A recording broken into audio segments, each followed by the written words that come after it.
Hello, my Scrappy friends. It is Jess here from the Scrappy Sisters, and thank you for joining me for my very last COAPA Cutfiles design team layout.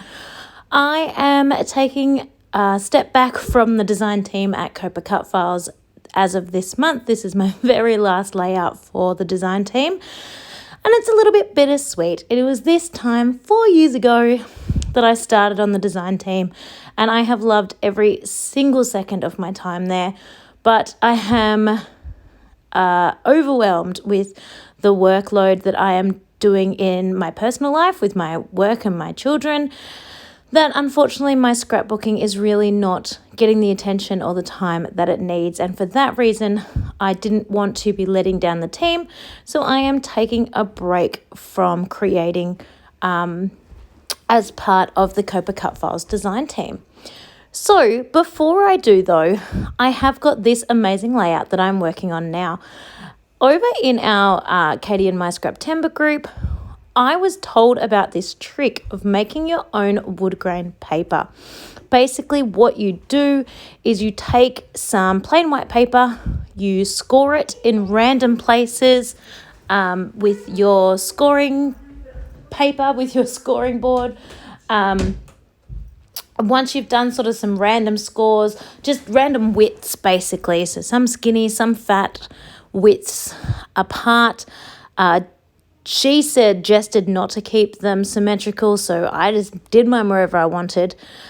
You then flip it over so that the lump side is facing the top, and you get the brown of your choice as the color of your wood, and sort of rub it up and down onto your page.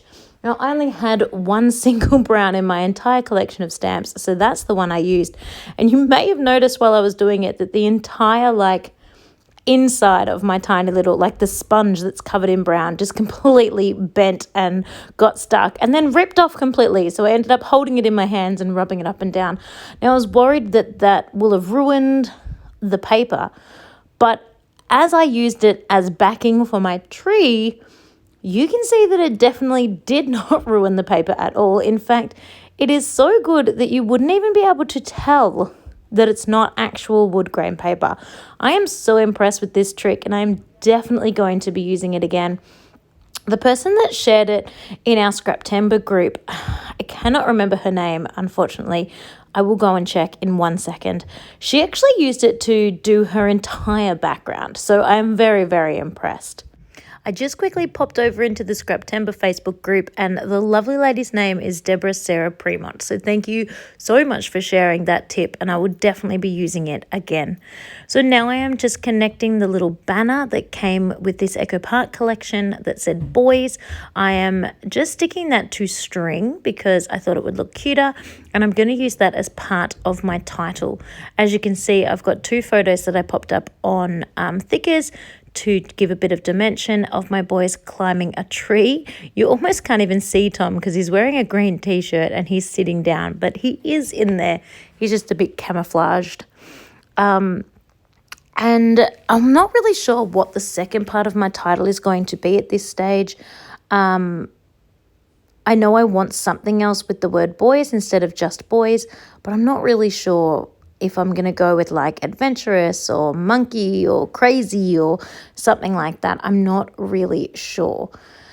I am adding a little bit of glue to give the string a bit of a swirly look because I think that'll look cute again with this design.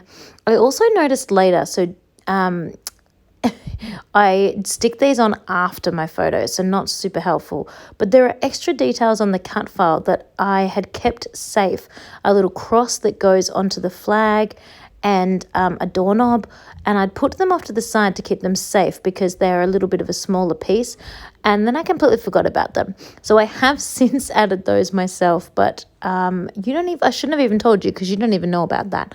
But just so when you're looking at this cut file and seeing all the elements, there actually is even more to it, which is amazing. It is such a detailed and beautiful cut file, but it really wasn't hard to back. So don't be worried about that at all.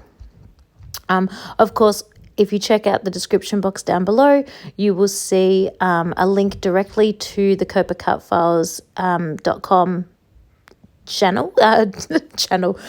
website. You'll also see a direct link to this exact cut file. Remember that the Etsy shop is no longer functioning. You need to go over to the .com store, and you will also see a link to the Facebook group as well. It's a super, super fun group. I highly recommend you join it. Virginia releases free cut files there.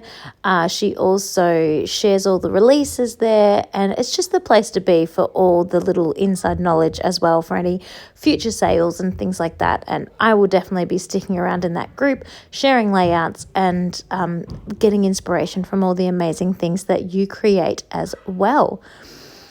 So I am just popping on my finishing touches with this layout, building up a few little clusters. I don't want too many clusters on the layout because the cut file sort of speaks for itself. Now you can see I added the word lovely. That was absolutely not where my brain was going, but I got lazy and it was a word that made sense, lovely boys, and I could not be bothered getting teeny tiny thickers and trying to spell out another word.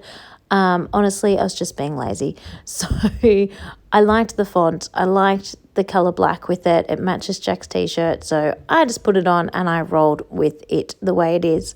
So I am just putting on my last little dots and then I'm going to add some splatters and this one will be done. These little dots are just the pre-made little dots that come with the Vicky Bouton thickers. I just thought they were a little bit of fun.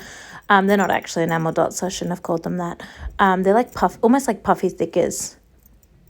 So now, as I said, I am going to add some splatters. Oh no, I'm not done. Look at me go. I'm not done. Just a few more stickers.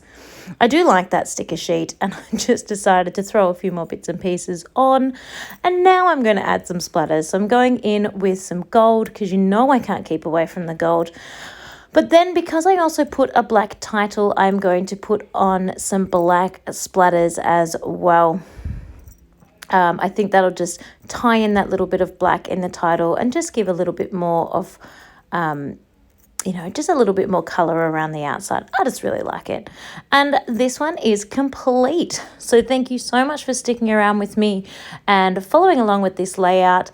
I've had so much fun creating with COAPA Cutfiles over the last 4 years, and do not think this is the end of my COAPA Cutfile journey. It is absolutely not, but you won't see me as part of the design team at the moment. Thank you so much for watching, and I'll see you all soon.